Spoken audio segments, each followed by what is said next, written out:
네, 귀한 찬양 감사드립니다. 할렐루야. 호렙산 특별 새벽기도의 마지막 시간입니다. 끝까지 함께 하시고 승리하신 성도님들께 진심으로 감사를 드립니다. 또한 각 가정에서 영상으로 예배드리시고 계신 성도님들도 하나님의 같은 은혜와 위로가 함께 하시기를 주님의 이름으로 축원합니다. 사람들은 각자 다양한 환경 속에서 다양한 것을 경험하며 살아갑니다. 그렇게 사람이 살아가는 모습들을 흔히 이런 말로 표현하기도 합니다. 희노애락을 누리며 살아간다. 이 희노애락이라는 것은 인간이 살아가면서 느끼는 네 가지 감정을 말하는데 기쁨, 분노, 슬픔, 즐거움 이런 것들을 말합니다. 하루에도 몇 번씩 우리는 이런 감정 속에서 살아갑니다. 그 중에 긍정적이고 바르게 하는 일과 관련된 정서로서 인간에게 행복한 가치를 주는 것이 있는데 그것이 기쁨입니다. 우리의 삶은 언제나 기쁨만 있으면 얼마나 좋을까요? 그죠? 매일매일 기쁜 일만, 행복한 일만 있으면 참 좋을 텐데 실상은 그렇지 못합니다.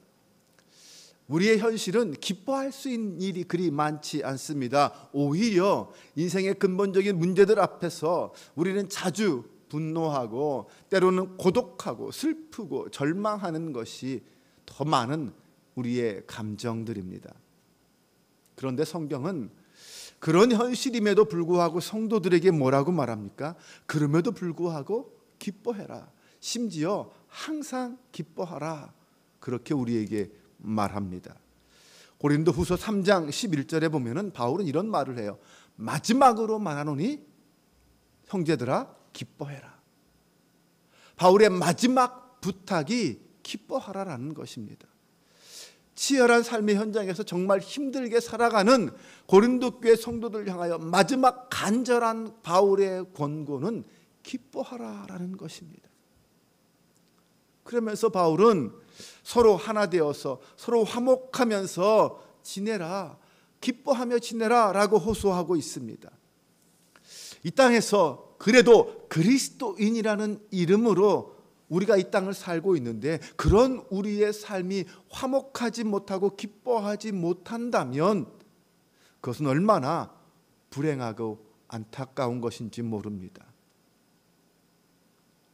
우리가 믿는 하나님이 어떤 분입니까? 사랑과 평강의 하나님, 기쁨의 하나님 아니십니까?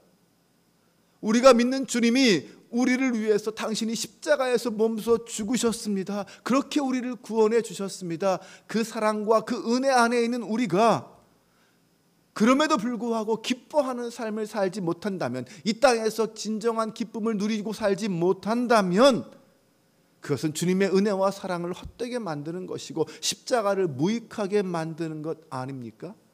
나와 함께 하시는 그 하나님을 무시하는 것 아닐까요? 보면 바로 앞에 내용을 보면 바울은 빌립보서 2장 1절부터 16절까지 말씀을 통해서 우리 그리스도인들 속에는 사랑의 위로와 성령의 교제를 통해서 서로 한 마음을 품고 긍휼과 자비와 사랑으로 서로를 섬겨야 한다 이렇게 말하고 있습니다. 그러면서 그리스도 예수의 마음을 품고 자기를 낮추어서 겸손하게 하나님 앞에 우리의 삶을 드려라 라고 권고합니다. 우리를 향한 하나님의 뜻은 이 어그러지고 거스르는 세상 속에서 흠없는 빛의 자녀로 살아가는 것이다 라고 말합니다. 그러면서 우리에게 두렵고 떨림으로 너희 구원을 이루라 이렇게 명령합니다. 그리고 그 모든 일을 가능하게 하시는 분이 있다. 바로 우리 안에 계신 하나님이시다. 그리고 나서 이제 17절 18절을 통해서 그런 삶을 선택하고 그런 은혜 안에 살아가는 우리, 그러니까 너희는 기뻐해라 이렇게 말하고 있습니다. 17절 18절 말씀을 다시 한번 볼게요. 만일 너희 믿음의 재물과 섬김 위에 내가 나를 전제로 드릴지라도 나는 기뻐하고 너희 무리와 함께 기뻐하리니 이와 같이 너희도 기뻐하고 나와 함께 기뻐하라. 한 절에 기뻐하라라는 말을 두 번씩이나 사용하면서 기쁨을 강조합니다. 바울은 먼저 자신의 기쁨을 선언합니다. 나는 기쁘다. 나는 기뻐한다. 너희는 나를 따라 함께 기뻐하자. 그럼 그 바울의 기쁨의 원인은 무엇입니까? 그는 지금 도저히 기뻐할 수 없는 상황에서 기뻐합니다. 그가 있는 곳은 로마 감옥입니다. 감옥에 갇혀서 지금 사형 선고를 받고 언제 죽을지 모르는 상황에 처해 있습니다. 만일 너희 믿음의 재물과 섬김 위에 내가 나를 전제로 드릴지라도, 내가 재물이 된다 할지라도 나는 기뻐하겠다. 인간적인 생각으로는 도저히 기뻐할 이유가 아닙니다. 네, 지금 순교를 앞두고 있습니다. 죽음을 앞두고 있습니다. 이제 다시는 빌립보 성도들 볼 수 없을지도 모릅니다. 그런 고통을 당하고 있는 자신이 복음을 위해서, 교회를 위해서, 그리고 빌립보 성도들을 위해서 고통을 당하는 것을 당연하게 생각한다라고 말합니다. 자신이 당하는 이 고통은 너희를 위한 고통이다. 너희와 함께하는 고통이다. 너희를 위해서 내 몸을 희생의 제물로 드리는 것과 같다. 이렇게 고백하면서 나는 그것이 기쁘다라고 말하고 있습니다. 자신의 죽음 속에서 기쁨의 이유를 찾고 있습니다. 여러분, 이 세상에 죽는 것을 좋아할 사람은 아무도 없습니다. 그런데 바울은 자신의 죽음을 통해서 기쁨을 찾고 있습니다. 기쁨의 이유를 찾고 있습니다. 내가 하나님 앞에서 제물이 되어지는 것이 나는 진짜 기쁘다라는 거예요. 내가 너희들을 위해서 제물로 드려져서 죽는 것이 기쁘다라고 말하고 있습니다. 이런 바울의 모습에서 우리는 무엇을 찾을 수 있습니까? 예수님의 모습을 찾을 수 있습니다. 바울은 지금 자기 자신을 완전히 하나님께 맡기며 하나님의 뜻에 완전히 자신을 순종하게 하고 있습니다. 이것이 그의 신앙입니다. 이런 극한 상황 속에서 기뻐하는 바울은 이와 같이 너희도 기뻐하고 나와 함께 기뻐하라. 이렇게 우리에게도 자신의 기쁨이 전염되기를 기도하고 있습니다. 이것을 통해서 우리는 인간이 누리는 기쁨이라는 것, 우리가 이 기쁨을 누리는 것은 인간이 어떤 바라고 원하는 것이 다 채워져서 누리는 것이 아니라 필연적으로 누려야 하는 것이다 라는 것을 알 수 있습니다.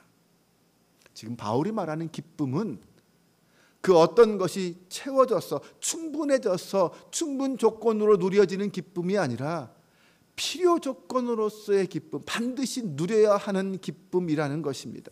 내가 뭔가를 바라는데 그것이 채워져서 기쁜 것이 아니라는 것이죠. 기뻐할 수 없는 상황에서 기뻐하는 기쁨을 말하는 것입니다. 이 기쁨은 오직 하나님 안에서만, 하나님이 주시는 기쁨입니다. 이것은 오직 구원받은 자만이, 구원을 확신하는 자만이 누릴 수 있는 기쁨입니다. 이 기쁨은 다른 사람들은 이해할 수 없는 기쁨입니다. 우리의 생각과 이성으로는 받아들일 수 없는 상황에서 기뻐해야 하는 것을 보면서, 기뻐하는 그 모습을 보면서 사람들은 이런 말을 할 수도 있어요. 저 사람 너무 힘들어서 좀 이상해진 거 아니야? 네, 죽음을 앞두고 기뻐하는 바울의 모습을 통해서 옆에 누군가가 있다면 이 사람 미친 거 아니야? 라고 말하지 않을까요? 네, 성도가 누리는 이 기쁨은 세상은 결코 이해할 수 없는 기쁨입니다. 그래서 예수님도 말씀하셨잖아요. 의를 위하여 박해를 맞는 자는 복이 있다. 기뻐하고 즐거워하라. 하늘에서 너희의 상이 크다. 너희 전에 있던 선지자들도 이같이 박해를 받았느니라. 고난받고 박해받는 걸 기뻐하라 라고 말합니다. 베드로 사도도 말했습니다. 사랑하는 자들아, 너희를 연단하려고 오는 불시험을 이상한 일 당하는 것 같이 이상히 여기지 말고 오히려 너희가 그리스도의 고난에 참여하는 것으로 즐거워하라. 이는 그의 영광을 나타내실 때에 너희로 즐거워하고 기뻐하게 하려 함이라. 그리스도의 고난에 참여하는 것으로 기뻐하고 즐거워하라라고 말합니다. 바울의 기쁨은 예수 그리스도의 사랑을 알고 믿기에 누릴 수 있는 기쁨입니다. 그래서 예수님이 자신의 몸을 우리의 구원을 위한 희생 제물로 드린 것처럼 나도 너희들을 위해서 전제로 드려진다. 이것을 나는 기뻐한다 라고 말합니다. 복음의 제물이 될 수 있다면 기꺼이 죽을 수 있다. 기뻐하며 죽을 수 있다라고 말합니다. 바울은 우리에게도 말합니다. 주 안에서 항상 기뻐하라. 내가 다시 말하노니 기뻐하라. 바울의 이 이해할 수 없는 기쁨은 분명 주님 안에서만 누릴 수 있는 기쁨입니다. 주님 때문에 주님 안에서 주님과 함께 누리는 이 기쁨, 오늘 저와 여러분이 반드시 누려야 하는 기쁨인 줄로 믿습니다. 우리가 이 땅에서 살면서 결코 포기할 수 없는 기쁨, 이 땅에 사는 그리스도인으로서 천국을 누리며 사는 성도로서 누려야 하는 기쁨입니다. 이 고난의 시대에 반드시 이 기쁨이 우리의 삶 가운데 회복될 수 있기를 주님의 이름으로 축원합니다. 우리 각자의 삶의 자리에서 주님이 십자가 위에서 완성하고 이루어 주신 그 복음을 굳게 잡고 그 복음을 위해서 어떤 고난과 시련도 견디리라. 그리고 함께 성도들과 이 고난에 동참하며 기뻐하며 감사함으로 이겨낼 수 있는 저와 여러분 되시기를 주님의 이름으로 축원합니다. 기도하겠습니다. 하나님, 바울 사도는 교회와 복음을 위해 고난당함을 오히려 기뻐했습니다. 주님을 위하여 죽임당하는 것조차 기쁨으로 받아들였습니다. 이런 이해할 수 없는 기쁨을 우리에게 주시는 분은 주님이십니다. 이 땅에 하나님의 사람으로 살아가면서 고난을 대하는 우리의 태도가 이런 믿음이게 하여 주옵소서. 주님을 위해 주님과 함께 겪는 고난이라면 기꺼이 감당할 수 있는 고난입니다. 오히려 그 고난을 기뻐할 수 있습니다. 그것은 나를 향해 베풀어 주신 주님의 은혜가 고난보다 크기 때문입니다. 고난을 초월하는 주님의 사랑이 있기 때문입니다. 사랑의 하나님, 우리의 눈과 귀를 열어주셔서 주님의 크고 놀라운 영광과 사랑을 보게 하옵소서. 세상이 줄 수 없는 하늘의 기쁨을 이 땅에서도 누리고 경험하는 성도들 되게 하옵소서. 오직 하나님을 위해, 오직 구원을 위해 세상 그 무엇으로도 빼앗길 수 없는 기쁨을 누리는 주님의 자녀들 되게 하옵소서. 호렙산 특별 새벽 기도회를 통하여 주님이 주신 기쁨이 우리 각자의 삶의 자리에서 열매 맺게 하시고 우리 모두가 함께 누리는 기쁨 되게 하여 주옵소서. 우리 구주 예수 그리스도의 이름으로 기도합니다. 아멘.